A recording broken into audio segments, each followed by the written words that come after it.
de ontem, né, pelo ministro Guedes. Isso terá reflexos muito grandes, né? É claro que isso ainda vai ser debatido, vai ser avaliado, tem muito processo acontecendo, mais ou menos. Quem acompanhou o processo da reforma do sistema de aposentadoria, né, no Brasil, é mais ou menos o mesmo processo, né? Isso passa pelas comissões, vai a plenário, vai para os deputados, depois aprovado ou não, vai para o Senado, depois tem toda aquela avaliação. Mas as mudanças no Pacto Federativo propostas em uma das 3 PECs, né, enviadas ontem pelo governo ao Congresso, o próprio presidente levou pessoalmente, prevê a incorporação de municípios vizinhos das cidades com menos de 5 mil habitantes ou que a arrecadação própria seja menor do que 10% da receita total. Quer dizer, menos de 10% do que o município tem de arrecadação vem do próprio município, ou tenha menos de 5 mil habitantes. De acordo com o Ministério da Economia, há atualmente 1.254 municípios que seriam incorporados pelos vizinhos de acordo com as mudanças propostas. As 3 PECs enviadas ao Congresso é a PEC do Pacto Federativo, que dá mais recursos e autonomia financeira para estados e municípios, a PEC emergencial, que cria mecanismos emergenciais de controle de despesas públicas para a União, estados e municípios, a PEC dos fundos públicos extingue a maioria dos 281 fundos públicos e permite o uso de recursos para pagamento da dívida pública, né? O ministro da Economia afirmou que esse foi um tema levado ao governo por lideranças políticas em conversas nesse primeiro ano de mandato pelo presidente Bolsonaro. Ele declarou: seguramente não foi um economista do nosso grupo que lançou isso lá. Normalmente é sempre uma liderança política que chega e fala, está acontecendo um negócio aqui. E são lideranças políticas experientes, elas têm lá os combates deles, nós vamos assistir a isso tudo, declarou o ministro. Questionado se esse tema não pode gerar confusão, já que em 2020 haverá eleições municipais, Guedes afirmou que a discussão é política. Segundo ele, quem deve decidir se os municípios deverão ter 5, 3 ou 10 mil habitantes não é o ministro da Economia. Ele disse, abre aspas, não tem nada mais oportuno do que deixar o Congresso decidir isso. A gente vai, estimula e eles têm total decisão para falar, tira isso, deixa isso, afirmou o ministro. Falando de forma genérica sobre a proposta do Pacto Federativo, o ministro da Economia afirmou que o Estado brasileiro está sendo redesenhado. Ele declarou, o presidente Bolsonaro foi eleito para mudar, o Congresso também. Estou bastante confiante nesse trabalho, disse o ministro. Já o secretário do Tesouro Nacional, Mansueto Almeida, avaliou que essa proposta terá um longo período de discussão no Legislativo. Ele disse, abre aspas, o que será aprovado e o que será descartado será definido pelo Congresso Nacional. A forma correta de se ter um bom debate político é apresentar para o Congresso Nacional, declarou o secretário do Tesouro Nacional, o Mansueto Almeida. Segundo o assessor especial do ministro, o Rafael Abrita, a proposta prevê que em 2023 verifique-se quais os municípios com menos de 5 mil habitantes arrecadaram menos de 10% de sua receita total. Nos casos dos municípios que não atingirem o índice de sustentabilidade, não haverá eleição municipal em 2024 e já em 2025 serão incorporados por outros municípios. A Brita destacou que os municípios com melhor situação financeira terão prioridade na incorporação dos municípios e cada um poderá incorporar até 3 outros. Abre aspas. No máximo, cada município poderá incorporar 3 municípios adjacentes. Desse modo, a proposta é de que no máximo ocorra a fusão de 4 municípios, afirmou a Brita, né? Isso foi genericamente o que foi colocado ontem, né? Nós fizemos um rápido levantamento aqui na nossa região e ainda estamos levantando de alguns municípios, mas aqui próximo a nós, com menos de 5 mil habitantes, eu não tenho ainda a arrecadação, né, que também é um fator que define se o município arrecada 10% da sua receita é arrecadação própria ou não, né? Segundo essa proposta, seriam municípios com 5 mil habitantes e que 10% da arrecadação própria seja menor, né?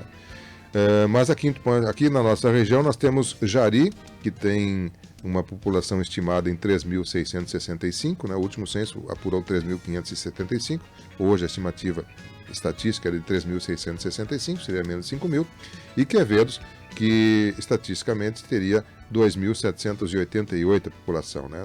No que nós levantamos aqui próximo a nós seriam esses 2 municípios, né? Talvez tenha algum outro que a gente ainda está levantando. Mas vamos avaliar, a gente também vai repercutir isso. E aliás, para repercutir isso, nós temos pela Rede Gaúcha Sat agora, o Daniel Escola está ancorando o programa juntamente com a Rosane de Oliveira Carolina Bahia, e eles têm contato com o ministro-chefe da Casa Civil, o gaúcho, o Nix Lorenzoni, que fala sobre essa proposta aí de incorporação pelos municípios vizinhos de cidades com até 5 mil habitantes. Vamos com a Rede Gaúcha Sat. O Brasil está ganhando um pacote de reformas de Estado que há muito tempo não se via. Por quê? Porque ele toca em aspectos e em pontos que vão desde carreiras dos servidores até o chamado Pacto Federativo. Nossa, quantas vezes nós discutimos aqui e demos voz aos prefeitos que reclamavam sobre o Pacto Federativo. O que é isso? É a concentração, a forma como os recursos são distribuídos também, né? Quanto é arrecadado e quanto vai pingando em cada esfera, no Estado, nos municípios e quanto chega lá na ponta. A necessidade de discussão desse assunto.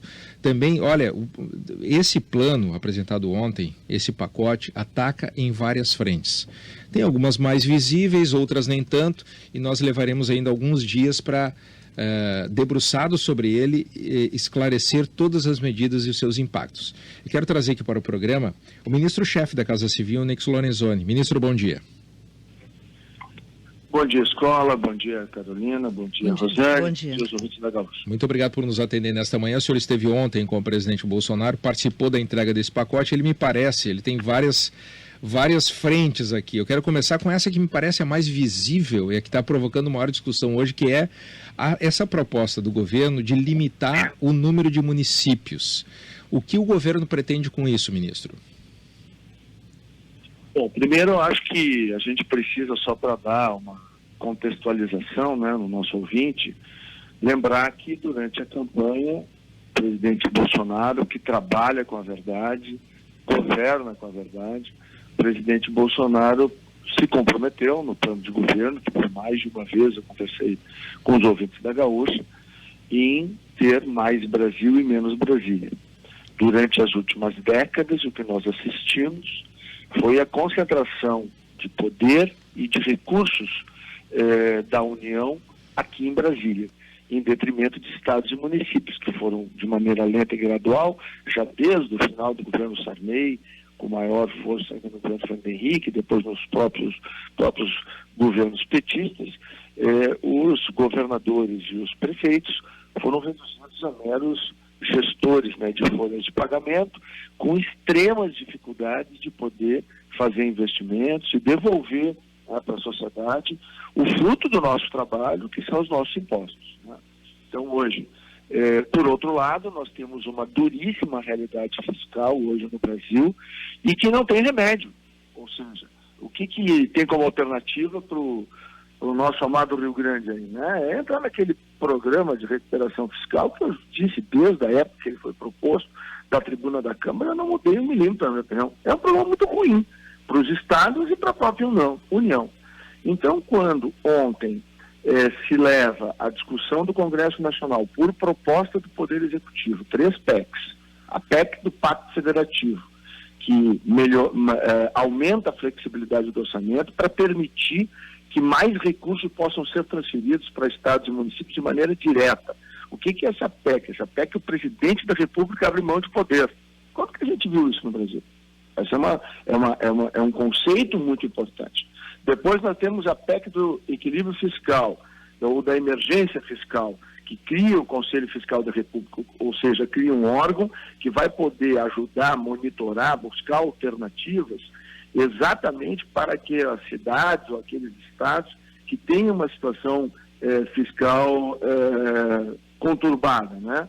Através de uma série de gatilhos que podem criar o mecanismo de emergência fiscal, que permitem, dão ferramentas a que o gestor público possa modificar a realidade de arrecadação e gastos, quer do Estado, quer do município.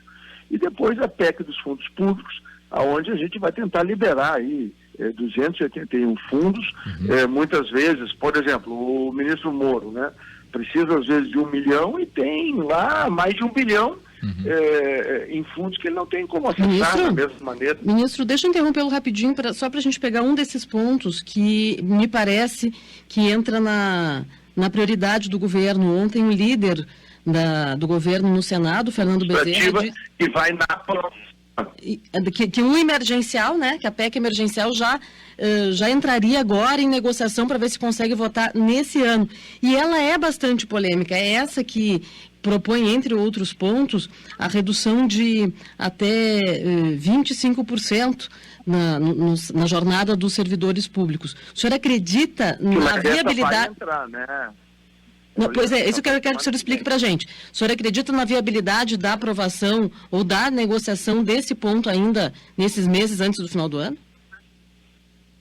Não, Carolina, o que eu acho que é muito importante é que, pela primeira vez, a gente tem um presidente que abre mão de poder, entrega esse poder para estados e municípios, como foi a palavra que ele deu ao longo da campanha. O conjunto de PECs que abre o caminho para que o Parlamento brasileiro, o Congresso Nacional, possa fazer as adequações, as modificações, tem dado muita polêmica, aquela questão que envolve, por exemplo, os municípios, mas o que está dito ali? Município com menos de 5 mil habitantes e que da total da sua arrecadação, ele não tem 10% com recursos próprios, será que é razoável que esse município tenha todo o conjunto de gastos que ele tem hoje? E que aí obriga a que recursos de outras áreas do país sejam deslocadas para lá? Isso é uma discussão que tem que ser feita. Se o parlamento disser, olha, porque representa a sociedade, vamos manter, cabe ao executivo respeitar. Agora, o que o executivo está colocando não é nenhuma obrigação, ele está abrindo uma discussão. Teve o mérito, a coragem, a iniciativa, e eu volto a dizer, o presidente com essas 3 PECs está abrindo mão de poder, exatamente como ele disse na campanha que ele ia fazer. E está entregando essa possibilidade de modificar toda a relação federativa brasileira. Quantas e quantas vezes eu te ouvi, Carolina, ouvi a Rosane dizer que era uma barbaridade os prefeitos, os governadores irem a Brasília de pires na mão para buscar migalhas. Quantas vezes eu fiz esse discurso? Então agora nós temos com responsabilidade um caminho aberto para que o Brasil possa rediscutir isso. Eu acho que isso é algo de muito mérito. Não, mas desculpa me insistir, ministro, que a minha pergunta para o senhor foi a seguinte: se esse ponto aqui da PEC emergencial, que trata dessas regras envolvendo os servidores públicos federais, redução de jornada e possibilidade até de redução de salário, entra na prioridade ainda para esse ano ou não? Vai discutindo de acordo com o ritmo do Congresso? Olha, Carolina, é o ritmo do Congresso, nós conhecemos. Vamos lembrar a reforma da Previdência, que nós muito conversamos com os nossos ouvintes da Gaúcha. Nós mandamos para lá uma potência fiscal de praticamente 1 trilhão e 200 bilhões. Saímos de lá com uma potência fiscal um pouco superior a 800 bilhões de reais. Foi a decisão do Congresso Nacional. Nós tivemos adequações na Câmara dos Deputados, tivemos adequações no Senado Federal. O governo federal mandou a reforma da Previdência atingir os estados e municípios. Soberanamente, a Câmara e o Senado retiraram da proposta original, a Câmara afastou completamente, o Senado, que é a Casa da Federação, repôs, no meu entendimento, as coisas no seu devido lugar, quando trouxe na PEC paralela a possibilidade de estados e municípios serem atingidos. Ou seja, isto é o exercício pleno da democracia, é a representação da população tomando as decisões. E eu acho que é muito salutar que agora, com responsabilidade, serão dezenas, centenas de audiências públicas, todas as forças da sociedade que representam municípios, os estados, os servidores, os setores econômicos da sociedade brasileira, vão acorrer ao Parlamento brasileiro, vão discutir, nós teremos meses de intensas discussões até que esse Pacto Federativo seja feita a sua reforma, a sua adequação ao novo momento. Quando nós constituímos isso, vivíamos num outro século, não existia internet, não existia redes sociais, não existia esse encurtamento das distâncias do mundo, não existiam startups, não existia nada disso, né?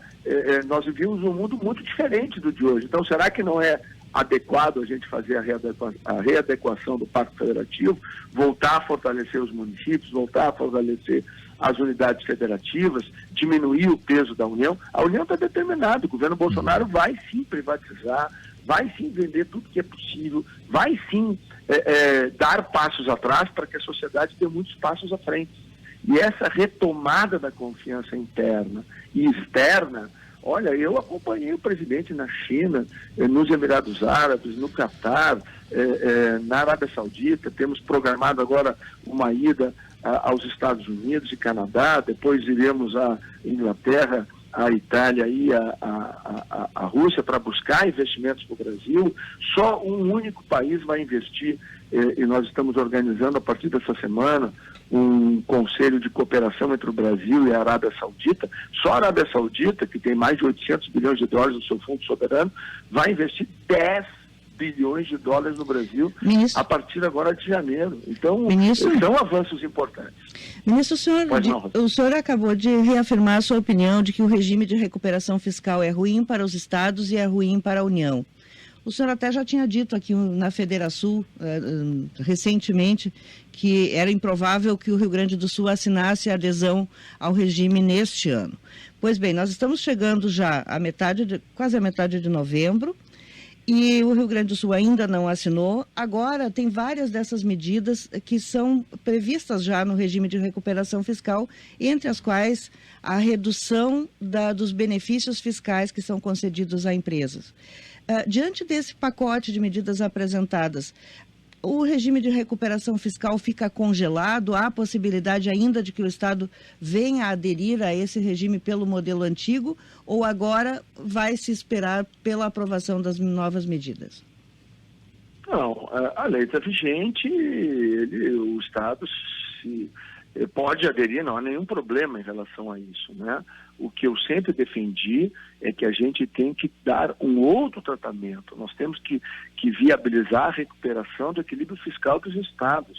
Eu sempre, inclusive, defendo internamente que se avalie, e nós estamos avaliando isso, inclusive talvez com essa credibilidade que o Brasil tem, quem sabe buscar recursos internacionais para não mexer no fluxo de caixa, porque agora que nós estamos equilibrando as contas do setor público brasileiro, é uma teoria isso que eu estou dizendo, tá? E que a gente vem estudando, inclusive na volta dessa viagem, nós comentamos dentro do avião, será que com essa forte aumento da confiança externa no Brasil, será que não era o momento da gente buscar, quem sabe, recursos junto com essa PEC que nós recolocamos a discussão do Pacto Federativo, buscar um caminho de solucionar definitivamente a crise dos estados, algo assemelhado ao que foi feito lá no início dos anos 2000 com a agricultura, que deu tantos resultados, né, com a securitização da dívida agrícola. Será que um modelo assemelhado nós poderia fazer, exigindo que uma parte importante dos recursos arrecadados dos impostos estaduais e fossem aplicados nos investimentos, ou seja devolvido às pessoas? Nós estamos pensando em outras alternativas. Mas então, ministro, o senhor aconselha o governador que, Eduardo Leite, se o senhor pudesse aconselhá-lo como ministro de Estado, que ele não assine esse programa de recuperação fiscal nesse ano ainda? Espere. O programa, a lei está dada. A lei existe, o programa existe. A avaliação, porque eu desconheço os números nos detalhes, a avaliação é do próprio governo. Se o governo considerar que isso é bom, eu não tenho nenhuma dúvida que o governo deve assinar nesse mesmo, que seja emergencialmente. Porque nós vamos ter uma situação fiscal para os estados, se tudo correr bem, né, lá no parlamento, talvez daqui 6, 7, 8 meses, vai se desenhar um outro cenário, né? Mas, bom, isso hoje é apenas uma proposta, a gente não pode perder isso de perspectiva. O governo federal reabriu a discussão do Pacto Federativo. Agora, como isso vai terminar no Congresso Nacional, Carolina, tu que acompanha aqui há tantos e tantos anos, a gente não sabe, né? Então, o governador emergencialmente, Estado do nosso Estado, a princípio, acho que deve entrar no programa, porque é o que ele tem nesse momento. Vamos aguardar como fica o cenário fiscal após a votação da reforma do Pacto Federativo, e daqui para lá pode surgir até algumas coisas melhores que a gente vem estudando internamente e que a gente tem consciência que precisa, depois de recuperar e reestruturar a União, precisa ter um gesto forte para os estados. Os estados precisam recuperar sua capacidade de investimento, porque todos os estados da federação, eu converso com os governadores, estão em situação muito crítica, com raras e honrosas exceções. E a maioria absoluta dos governadores apenas administra a folha de pagamento, não praticamente faz investimento zero nas suas comunidades. Ministro-chefe da Casa Civil, Nix Lorenzoni, muito obrigado pelo esclarecimento, pela entrevista nessa manhã. Bom dia. Um bom dia a ti e a todos os ouvintes. Obrigado. Bem, nós tivemos aí a oportunidade de ouvirmos o ministro-chefe da Casa Civil, Nix Lorenzoni, repercutindo essa questão dessa proposta do Pacto Federativo que, entre outras coisas, prevê que municípios com até 5 mil habitantes e que tenham renda própria inferior a 10% do orçamento do município serão absorvidos pelos municípios limítrofes, né? Isso é um processo que está começando a discussão agora, né? Se você acompanhou aí na abertura do programa, a gente trouxe as manifestações do ministro Guedes, né, que é o ministro da Fazenda, também do secretário do Tesouro Nacional, Mansueto Almeida, e do assessor especial do ministro, Rafaelo Abrita, né, comentando que isso agora está encaminhado, foi encaminhado ontem pelo próprio presidente Bolsonaro ao Congresso Nacional, que agora vai começar a discutir. Vai avaliar nas comissões. Primeira é vista a constitucionalidade, se isso é constitucional ou não. Depois é avaliado, né, as questões de impacto financeiro, essas questões todas lá, e depois vai ao plenário para ser discutido. Alguns ouvintes estão nos questionando aqui, nos perguntando, e aí, como é que ficam os funcionários desses municípios, como é que vai acontecer, o que vai acontecer lá, toda essa questão aí, tudo isso ainda vai ser resolvido depois, né? Tudo isso ainda vai ser debatido depois. Bom, nós estamos com o programa Variedades, levando para você essas informações